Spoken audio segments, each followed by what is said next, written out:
কিলারকে নেওয়া হয়েছিল যাতে আমাকে হত্যা করা হয়।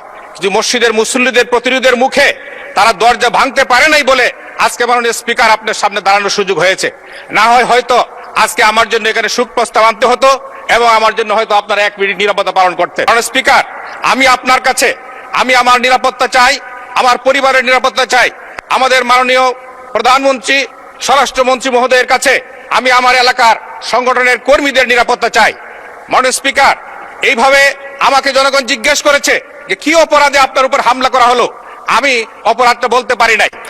আমি যতটুকু শুনেছি। মাননীয় সদস্য, আপনার কথা শুনলাম, এখন আপনি আমার কথাটা অনুগ্রহ করে শুনেন।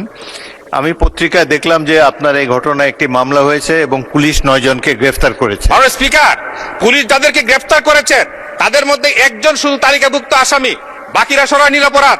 আজকে 9 জনের জামিনে চলে আসছে। আর যারা আসামি ছিলেন তারা সকলেই মিছিল করতেছেন। এই মুহূর্তে আমার কাছে ফোন এসেছে 3টার সময় যে তারা মিটিং করতেছে।